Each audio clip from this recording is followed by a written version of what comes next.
Good morning, everybody. How are you? I hope you are doing your work with great sincerity and punctuality. Now, today I am going to discuss some basic concepts related to tense. जैसा कि पिछले class में हमने tense के बारे में बहुत सारे कंसेप्ट पर चर्चा किया था, आज उसी से आगे और ख़ास करके इसमें कुछ लोगों को कन्फ्यूजन भी है, तो उन कन्फ्यूजन के साथ आज कुछ कंसेप्ट लेंगे जो मिक्स टाइप का होगा और जो आपके बेसिक से होगा, यानी प्रेजेंट फॉर्म से होगा और ऐसा होगा जो कि आपको हर जगह बुक में नहीं दिखता है लेकिन उससे क्वेश्चन रहता है। जैसा कि मान लीजिए बहुत सारे इस तरह के प्रश्न होते हैं, जैसे मैं कहूँ कि वह विद्यालय जाता है, फिर मैं कहूँ कि मेरा मित्र ईमानदार है, इन दोनों में लास्ट में लगा हुआ है, यानी दोनों प्रेजेंट फॉर्म में है, और फिर आगे कहते हैं कि मेरे पास एक कलम है या कुछ भी इस तरह का, मेरे पास एक मोबाइल है। तो कहने का अर्थ तीनों प्रेजेंट फॉर्म में होने के बाद भी सब में है शब्द का जिक्र तो किया गया है, लेकिन सब अलग अलग स्ट्रक्चर पर बनेगा। तो वो स्ट्रक्चर क्या है जो बेसिक का है, तो वहीं से आज कुछ कंटेंट के साथ हम स्टार्ट करते हैं। तो इस तरह से आज के इस चैप्टर का नाम डायरेक्ट हम लिख देते हैं बेसिक स्ट्रक्चर। बेसिक स्ट्रक्चर मान लो, यानी कि बेसिक स्ट्रक्चर अर्थात आपका, और यहाँ पर इस बेसिक स्ट्रक्चर का क्या होता है कि जो स्ट्रक्चर प्रोवाइड करता है वो हमारा क्या है, टेंस है। तो इसी में छोटा से छोटा आपको सबसे पहले ये देखना होगा कि कुछ लोगों को कन्फ्यूजन है, जैसे कि एक्शन वर्ब है तो वो EMR प्लस अदर वर्ड यानी कि एडजेक्टिव का फॉर्म वहाँ लगा देता है, जबकि ऐसा नहीं करना है। तो पहले इस तरह का जो कंसेप्ट है उसको देखेंगे। मान लीजिए कि अगर इस तरह का कंसेप्ट दे दिया जाए कि आप दिए गए सब्जेक्ट के गुणों का, यानी कि दिए गए सब्जेक्ट के बारे में अगर चर्चा किया जाता है तो उस केस में आप क्या करेंगे। तो यहाँ पर इस तरह से, तो यहाँ कोई न कोई सब्जेक्ट जब भी होगा तो उसके बारे में चर्चा किया जाएगा, तो कहने का उसके गुणों के बारे में हम बोलेंगे। तो इस केस में यहाँ कोई न कोई एडजेक्टिव फॉर्म के रूप में रहेगा। खास करके इस तरह से जब सब्जेक्ट के गुणों का वर्णन या उसकी व्याख्या की जाए, उसके बारे में चर्चा किया जाए, तो उस केस में हम टू बी वर्ब के रूप में EMR का प्रयोग करते हैं। और यही अगर पास्ट की बात होगी तो इस केस में सब्जेक्ट के साथ वाज या वेयर प्लस यही चीज़ आपका हो जाएगा। कहने का अर्थ कि जब प्रेजेंट और पास्ट ये दोनों का बेसिक स्ट्रक्चर हम देखें, उसी में से कुछ ऐसे हैं जो दिखने में होते तो हैं बेसिक के और आपका, लेकिन इसमें बहुत लोग कंफ्यूज कर दें। जैसे मैं कहूँ कि कोई भी इस तरह का कि वह ईमानदार था, अगर पास्ट की मैं बात करूं, अभी नहीं, वह चालाक था, तो आपका ये पास्ट में रखना होगा। लेकिन इसी में आपका एक ये भी आता है कि एक राजा था, तो अब इसमें देखना ये है कि एक राजा था, यानी कोई डायरेक्ट एक्शन वर्ब इसमें नहीं है। कहने का मतलब कि यदि एक्शन वर्ब डायरेक्ट ना हो तो उस केस में हम उसको देयर से भी बनाते हैं। जैसे कहते हैं ना कि एक राजा था, यानी देयर वाज ए किंग। जैसे मैं कहूँ कि यहाँ पर 60 यानी 60 छात्र उपस्थित हैं, तो उस केस में एक प्रेजेंस के बारे में बता रहा है, यानी कि उससे कोई डायरेक्ट एक्शन वर्ब की बात नहीं हो रही है, तो ऐसे सेंटेंस को देयर से स्टार्ट करते हैं। और इस केस में हम कह सकते हैं कि देयर आर 40 या देयर आर 60 स्टूडेंट्स हियर। तो ये आपका जैसे प्रेजेंट में, उसी तरह से ये पास्ट में भी। अब इसी में आते हैं, जैसे कि ये तो हो गया कि गुणों का वर्णन अगर सब्जेक्ट का किया जाएगा तो ये प्रेजेंट में और ये पास्ट में। अब इसी में आता है कि यदि पोजीशन की बात हो तो उस केस में क्या करेंगे। तो उस केस में आप हैज हैव, और यदि पास्ट की हो तो इसी में हम ले लेते हैं यानी कि हैड। कहने का मतलब कि या तो हैज होगा या हैव होगा या हैड होगा, और यहाँ पर कोई न कोई नाउन के रूप में आपका आएगा। तो ये आपका जो है इस केस में ध्यान रखेंगे कि प्रेजेंट रहेगा तो सब्जेक्ट हैज या हैव, और पास्ट रहेगा तो सब्जेक्ट के साथ हैड और कोई ना कोई नाउन। इस तरह का सेंटेंस होगा कैसे? मान लो अगर मैं कहूँ कि मेरे पास एक कार था, अभी नहीं, तो आई हैड ए कार। और अगर मान लो इस तरह से कि मेरे पास एक कार है, तो उस केस में आई हैव ए कार।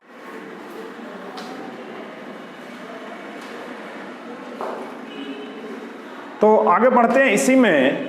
तो अभी जैसे मैंने कहा कि subject has, have, had plus noun, तो इसमें क्या होता है कि आपको पोजीशन का अगर बोध होगा तो इस केस में प्रेजेंट में हैज या हैव का प्रयोग करेंगे और पास्ट में हैड का प्रयोग करेंगे और उसके साथ कोई ना कोई नाउन अवश्य लगेगा। आते हैं नेक्स्ट। अब देखिए इसी कड़ी में एक आपका और हो जाता है कि इस तरह का अगर सेंटेंस रहे जिसमें कोई ना कोई एक्शन वर्ब रहे, तो उस केस में क्या करते हैं कि सब्जेक्ट V1/V5 यानी V1 होगा या V5 होगा, फिर उसके साथ ऑब्जेक्ट के रूप में कोई ना कोई आएगा। ये तब होता है कि जब कोई ना कोई एक्शन वर्ब हो, when any action verb is given, clear, और इसमें नाउन कोई ना कोई आएगा और ये आपका एडजेक्टिव के टर्म में तो रहेगा ही। अब इसी में मान लीजिए कि जैसे कि पास्ट फॉर्म में रहेगा कि वह मान लीजिए कि इस तरह से V2 फॉर्म में कि वह उसने एक पत्र लिखा या लिखा था, तो उस केस में क्या करते हैं, डायरेक्ट V2 का प्रयोग करते हैं। अब इस तरह का सेंटेंस जो है खास करके अगर देखा जाए तो अगर थर्ड पर्सन सिंगुलर नंबर रहेगा तो V5 और अदर रहेगा तो V1 का प्रयोग करेंगे। इस तरह से ये आपका प्रेजेंट फॉर्म में खास करके ज़्यादा से ज़्यादा जो बेसिक का जो क्वेश्चन है वो सब इस पर जनरली रहता है। अब इस तरह से कुछ एग्जाम्पल भी लेते हैं और आगे बढ़ते हैं। साथ ही साथ जैसे मान लीजिए ये है, अगर हम इसमें कैसे समझेंगे कोई एक्शन वर्ब है, तो मान लो अगर मैं कहूँ कि मेरा मित्र रोज सवेरे 4 बजे जगता है, तो इसको कैसे बोलिएगा? तो इसको इस तरह से लिख सकते हैं, he gets up at 4 AM, clear, कि वह यानी कि मेरे मित्र की जगह पर मैं ये कह सकता हूँ वह रोज 4 बजे सुबह में जगता है। तो गेट्स अप, यहाँ पर गेट्स अप डेली का प्रयोग आप कर देंगे, कोई दिक्कत यहाँ, डेली एट 4 AM, क्लियर। और कहीं ना कहीं ये दिखाता है कि जो कार्य रोज होता है उसको हम किस में बनाते हैं, सिंपल प्रेजेंट में, और यहाँ पर आपका एक्शन वर्ब है जगना। तो ये जब काम होगा तो आप उसको V1 या V5 यानी थर्ड पर्सन सिंगुलर नंबर के चलते V5 का यहाँ प्रयोग किया गया है। आते हैं कुछ अदर फॉर्म में। इसके साथ ही कुछ ऐसे स्ट्रक्चर पर भी चर्चा करेंगे, जैसे कि मान लीजिए कि आपको कुछ इस तरह का सेंटेंस दिया जाए जिसमें कि जो नेचुरल हो, अर्थात जैसे कि हम बोलते हैं कि अभी कि बारिश हो रही है या मान लीजिए मेघ गरज रहे हैं, इस तरह का कोई इस तरह अगर दिया जाए नेचुरल, या फिर जिसमें कि किसी का वैसा योगदान नहीं है और वो प्रकृति नेचुरल है, तो इसको कैसे बनाएंगे? तो इसमें 2 तरह का होता है कि आप ईट से खास करके इसको बनाते हैं। मान लीजिए अगर मैं लिखूं कि बारिश हो रही है इस तरह से, या जोरदार बारिश हो रही है, तो इस केस में इसको कैसे लिखते हैं? तो इट इज रेनिंग हैविली शब्द का भी प्रयोग कर सकते हैं, हैविली, क्लियर। या यहाँ पर अगर आइटम्स के रूप में देखा जाए तो it is raining cats and dogs, तो कैट्स एंड डॉग्स थोड़ा सा आपको यानी वर्ड वहाँ पर आइटम्स के टर्म में रहता है, लेकिन हैविली शब्द का हम प्रयोग कर इसको सिंपल करने का प्रयास किए यहाँ पर। इट इज रेनिंग हैविली, तो कहने का मतलब कि जोरदार बारिश हो रही है। मान लो इस तरह का कुछ भी हो, या टाइम के सेंस में आपको बताना हो, मान लो कि 4 बजे हैं 5 बजे हैं, 4:30 बजे हैं, इस तरह का अगर दिखाना हो तो उस केस में भी आपको इट से आप स्टार्ट कर सकते हो, यानी इट इज़ 4 o'clock। क्लियर? तो कहने का मतलब कि ईट का प्रयोग बहुत सेंस में बहुत तरह से करते हैं। और दूसरा एक और इस तरह का कंडीशन है कि जब किसी भी व्यक्ति को हम इम्फेसाइज करते हैं तो उस केस में भी ईट से हम स्टार्ट करते हैं। जैसे मान लो कि अगर हम कहते हैं कि it is Mohan who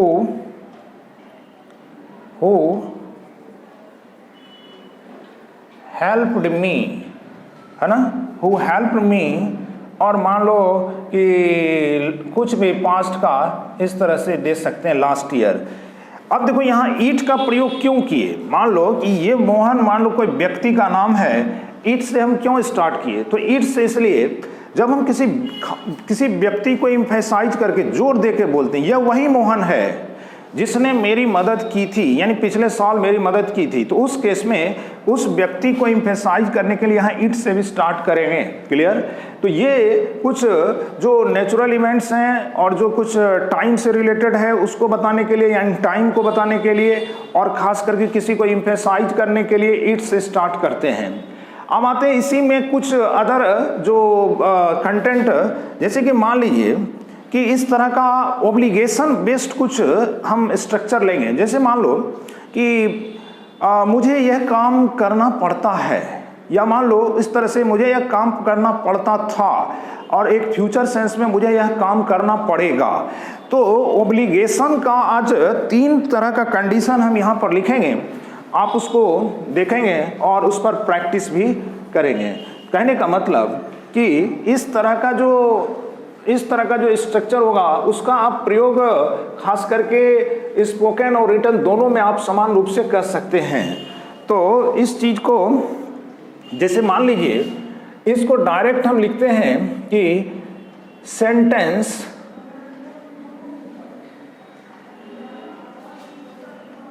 based on obligation. Obligation का मीनिंग क्या होता है? ऑब्लिगेशन का मीनिंग ही होता है बाध्यता। ऑब्लिगेशन का मीनिंग क्या होता है? बाध्यता। यानी कि आप वैसे सेंटेंस के बारे में चर्चा करेंगे जिसमें किसी कार्य को करने की बाध्यता हो, अर्थात वो कार्य अवश्य करना है, हमारी बाध्यता है। तो इस तरह से इसमें भी 3 तरह के आपके स्ट्रक्चर आएंगे। जैसे मान लो प्रेजेंट में अगर हम देखें तो इस केस में आपको यहाँ पर has, have plus 2 plus V1 plus other word, ठीक है। अब यहां पर देखिए, जैसे मैं कहूं कि उसे यह कार्य करना है या करना पड़ता है, तो इस केस में हम कहेंगे ही हैज टू। अब यहां देखिए करना यानी वर्ब का फर्स्ट फॉर्म आएगा, तो he has to do this work, या इस प्रकार का कार्य, तो दिस टाइप ऑफ वर्क। तो कुछ भी इस तरह का अगर प्रेजेंट फॉर्म में आपका ऑब्लिगेशन का बात अगर होगा तो इसको आप इस तरह से बनाएंगे। इसी प्रकार से अगर मान लीजिए कि अगर मैं पास्ट ऑब्लिगेशन की बात करूं तो इस केस में आप लिखेंगे subject plus had plus 2 plus V1 plus other word, यानी कि कोई न कोई ऑब्जेक्ट के टर्म में यहां पर आपका इस तरह से लिखा जाएगा। तो कहने का अर्थ इस दोनों पर हम खास करके एक फ्यूचर का ले लेते हैं, उसके बाद तीनों पर एक एक एग्जाम्पल। फ्यूचर का क्या होगा? मान लो मैं कहता हूं कि मुझे यह काम करना पड़ेगा, या मेरे मित्र को रोज 3 किलोमीटर पैदल चलना पड़ेगा, यानी कि फ्यूचर ऑब्लिगेशन की अगर हम बात करें तो सब्जेक्ट के साथ यहाँ पर will have two plus V1 plus other word के जगह पर, यानी जो लास्ट में आपका क्या करना पड़ेगा, है ना, क्या करना। जैसे मान किसी को है कि यह कार्य करना पड़ेगा, दिस वर्क, है ना, अदर वर्ड के रूप में, तो क्या शब्द, तो कोई भी इस तरह का वहां पर आपको, तो इस तरह से कुछ एग्जाम्पल के रूप में, जैसे एग्जाम्पल के रूप में तीनों से एक एक करके हम डायरेक्ट लिख देते हैं यहाँ पर कि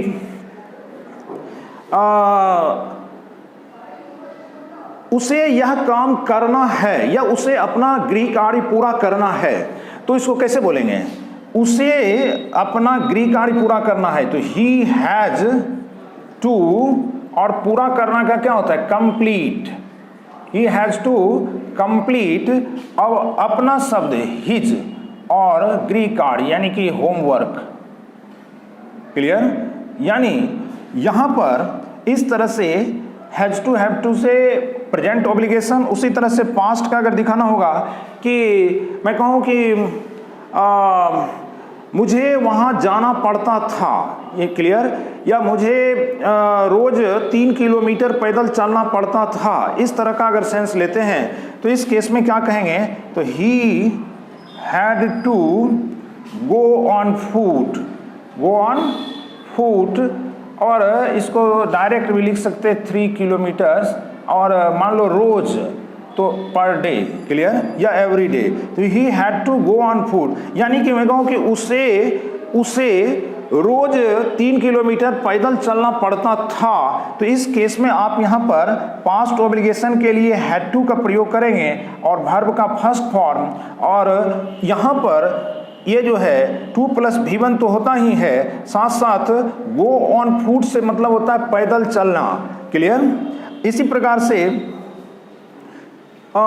तुम्हें अपना कार्य समय पर पूरा करना पड़ेगा। अगर हम फ्यूचर की बात करें तो इस केस में कैसे कहेंगे कि you will have to, you will have to complete, you will have to complete.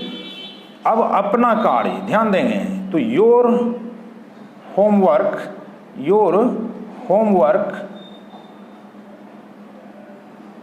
Your homework on time, on time. Clear? इस तरह का केस जो है, जैसे कि विल हैव टू + V1, और यहाँ पर ऑब्जेक्ट के टर्म में क्या करना? अपना होमवर्क, गृह कार्य समय पर। अब यहाँ पर ध्यान देंगे कि इस केस में यू है तो यू का पॉजेसिव फॉर्म योर हमको यहाँ पर यूज करना होगा, जिसका हिंदी मीनिंग होता है अपना से। क्लियर? तो ये आपका कुछ एग्जाम्पल था, और लास्ट 2 मिनट में इसको ओवर करते हुए तो लास्ट का कुछ, जैसे मान लीजिए कि बेसिक का कोई भी स्ट्रक्चर इस प्रकार से होता है, जैसे मैं बोलता हूँ सब्जेक्ट V1/V5 यानी V1 या V5 + ऑब्जेक्ट। अब इसी टर्म में अगर मान लीजिए कि आपको पर्पस का बात किया जाए, जैसे मान लो कहते हैं सब्जेक्ट प्लस V1/V5 + ऑब्जेक्ट, और अगर पर्पस भी दिया जाए तो उस केस को हम पर्पस को 2 + V1 से लिखते हैं। क्लियर? जैसे कि इस तरह का केस जो होगा, जैसे कि मैं कहूँ अगर कि वह रोज बाजार कुछ सामान खरीदने के लिए जाता है, यानी कि कोई न कोई पर्पस है, कुछ न कुछ वो करने के लिए जाता है। तो इस तरह का अगर आपको स्ट्रक्चर यानी कि बोलना पड़े तो पर्पस यदि होगा तो सब्जेक्ट वर्ब + ऑब्जेक्ट के तुरंत बाद इन्फिनेटिव के टर्म में यहाँ पर पर्पस दिया जाएगा। लेकिन अगर पर्पस के साथ साथ टाइम का भी बोध हो तो उस केस में यहाँ पर टाइम को आप इस प्रकार से सब्जेक्ट जैसा भी होगा V1 या V5 यूज करेंगे ऑब्जेक्ट के टर्म में, फिर आपका पर्पस आ जाएगा, और फिर यहाँ पर लास्ट में टाइम को रखेंगे। Clear?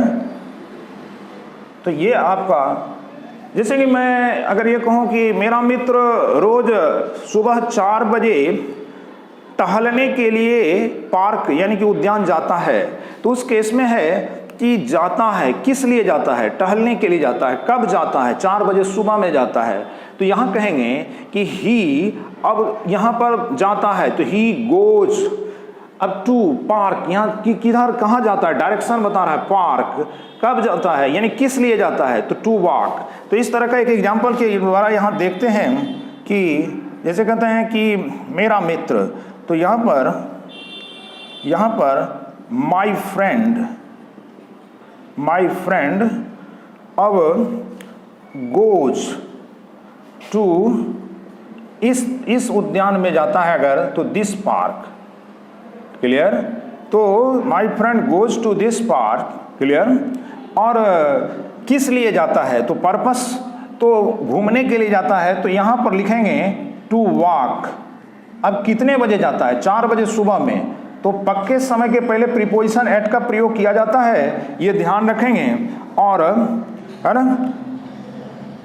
To this goes to this park to walk at 4 AM। Clear? अगर AM देंगे तो ठीक है, नहीं तो eight 4 o'clock in the morning देना होगा। क्लियर? तो ये था कुछ इस प्रकार का कि आपको जैसे simply subject verb plus object किसी भी सेंटेंस का बेसिक स्ट्रक्चर हुआ, उसी में अगर पर्पस दिया रहे तो यहाँ पर आपको पर्पस के सेंस में, यानी कि आपको ध्यान रखना है कि अगर पर्पस रहेगा तो लास्ट में ऑब्जेक्ट के तुरंत बाद टू प्लस V1 से उसको डिनोट करेंगे। और इस तरह का केस अगर दिया रहे कि पर्पस के साथ साथ टाइम भी है, तो उस केस में टाइम को लास्ट में अटैच करेंगे। क्लियर?